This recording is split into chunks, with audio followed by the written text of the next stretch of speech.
In the 1407 Grim Mountain Lane. This is the living member of the X-Men. Don't let anyone tell you different. Okay, this is the one. This is the crown jewel of X-Men last week. Hellfire Gala 2. Now, this is so cool. Just so much happens and so much like I'm this may get a 5-star. Actually, I'm saying it right now. This is getting a 5-star review. I love it. Uh so this is written by Gary Dugan. This is just oh god, this is the art on here is so good. Gary Dugan is the writer. We got like a bunch of artists. We got Chris Anka, Russell Dieterman, Matteo Lolali, and Sia Villa. Just top to bottom, it's great.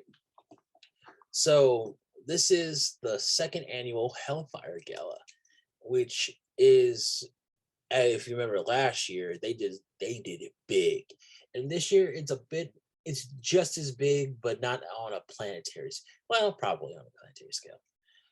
So, as we've seen in X-Men 12, issue 12, Cyclops has had been talked to Ben Urich and revealed to the world that mutants can be resurrected, and that causes such a panic. Not a panic. It's just like humanity. They're just haters at this point. They just hate. They can't. Like everybody's like, oh, why are you doing this? You're just making yourself look so much worse. And it's like, no, humanity is just, they're just so scared. Not scared. It's jealousy now. It's strictly jealousy. They're jealous because mutants can do what they can. But they completely forget that Charles has tried to extend his hand to humanity, say like, hey, let's do this together. And every time they have spit in his face, flat out refused and killed the children. For government reasons, religious reasons, they don't like mutants.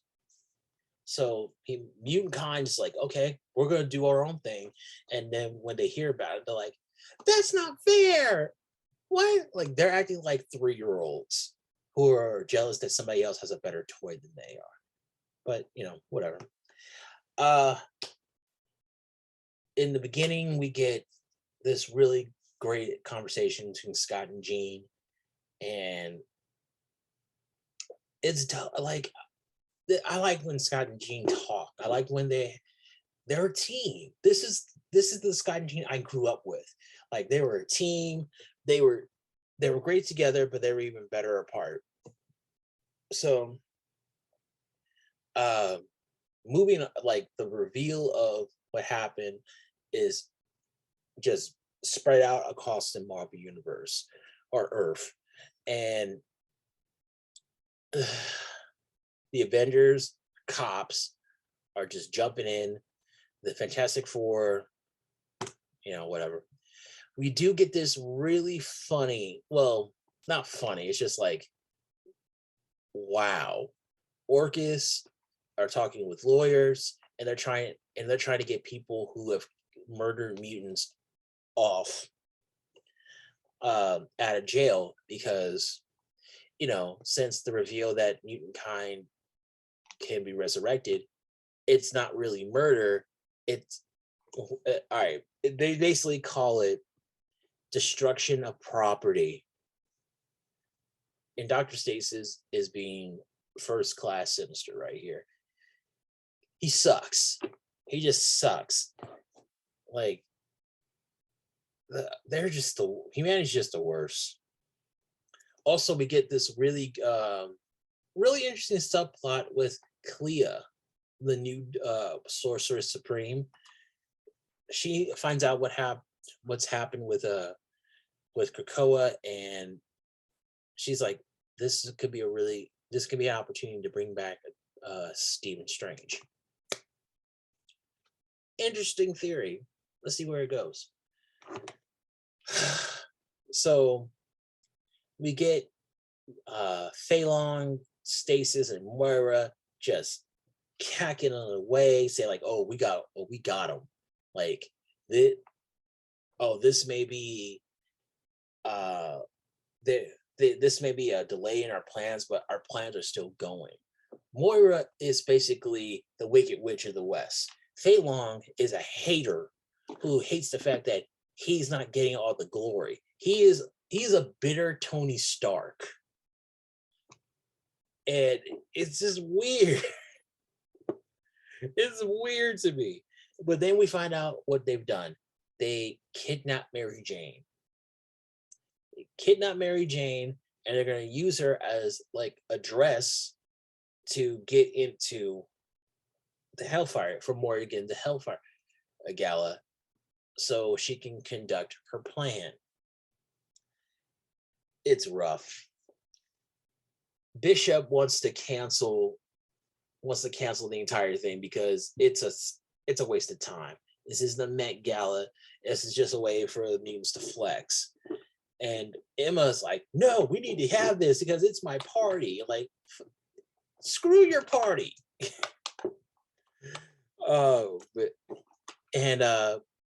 Like Bishop is starting to see he has very little say in what actually goes on with the Quiet Council. The Quiet Council is going to do whatever they want to do. And while Bishop, like he is leader of the War Council, they're not at war. And they don't want to do, he's thinking that we need to protect the Five at all costs. And Hope, the one who just kind of bullied her way onto the council, doesn't like the fact that she's not I guess she thinks that she's not being taken seriously, which is funny to me because she should never be taken seriously. And Magic, Magic, like you should never let Magic do anything because she's gonna break the rules because she can, and no one's really gonna reprimand her for it. So it's weird.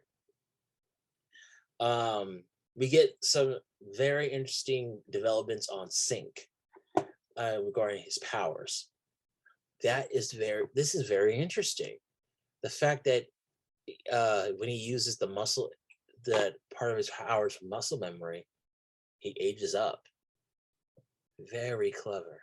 I want to see what happens. And it's nice to see Dr. Reyes, but I would wish it. I like Dr. Reyes. Anytime we see her is good. And the fact that Wolverine and Sync are not a thing, cool. It also just says that Sync and Wolverine were just a proximity infatuation, and she would never have gone for him at all if he wasn't the best option. Laura's just like Logan. We get some stuff with Jumbo Carnation and the Wasp. We get some really nice cameos, some really cool cameos. I'm a big fan of the big one, and I would really like to see if they would. A few years ago, I heard that they were up to play Mr. Sinister in the New Mutants movie. And I thought, like, wow, that'd be really cool. I would love to see what they do with it. But it never happened. Ugh. We see some some really good looks. We see Spider-Man, like, wow, he looked good. Dr. Doom looks good. We get the new X-Men team. And that is so dope. Plus, we get just how they a lot of people don't like the fact that these X-Men are new, they're recycled, X-Men who've been there before, plus the new one. But I like it. This is different.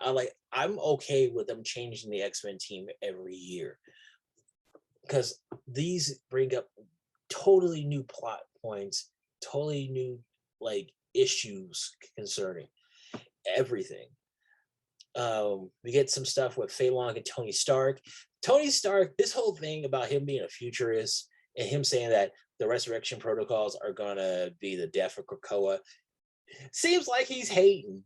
It really seems like he's a hater because he didn't figure it out first. Like that whole thing of him being a futurist, he just sees the future the way he sees it. He doesn't like, okay, if he was a futurist, how come he didn't help out mutant kind before? It doesn't. His whole thing, like, oh, I'm a futurist. It's stupid. We get some stuff with Moira and Proteus, and we just kind of see that Moira is just the worst. He's just the worst. And yeah, we're gonna see something play out in Spider-Man. I want to see how that goes because it's rough. And then we get Cyclops and Emma. Emma, who's been kind of avoiding Cyclops all night, he kind of tricks her into having a dance with him, and he tells her what happened with Sinister. And yeah, she's not happy. But then Emma tells Scott about Moira and saying like, oh, Charles and they built this whole thing as a manipulation or something. Like Charles doesn't. Krakoa is not. Krakoa to Magneto and Charles was not anything but like a helpful solution to help out their own kind. We see the worst of the worst. So we see Jordan White and Gwenpool. I don't understand that, but just what can I say about this X-Men team? Oh, but the biggest one I'm really actually there are two that I really like: Forge and Firestar. Forge is on the team. He was picked, and he kind of like, "Hey, take Havoc too." And Havoc's like, "What?" But I want to know more about Project Black Box. Oh, and how Forge is like, okay, like it's not going to interfere with what I'm doing. If I'll get myself kicked off the team if it forges up. Not okay. A lot of people say, "Oh, this is shady." It's not shady. It's just Forge is that guy. Forge is built on a secret project for the council. It seems like for Charles especially, but I want to see where it goes. And Firestar, I hate the Avengers. They are so sneaky. Like this panel right here. Stark tells Firestar, "Hey, this is a really good opportunity. Let us know of anything that we should step in for." And you wonder why nobody likes you, Tony. The end of it, we get to Moira talking to the Eternals, which I guess is going to really lead into Judgment Day. I hate the Eternals, but all in all, I'm giving this book a 5 out of 5. I think it made my first, maybe my second 5, but this top to bottom, this is what I wanted in an X-Men book. New thing, like conclusions to old stuff, and that leads into later books. I love it. This is 1407 Grim Mountain Lane, signing off.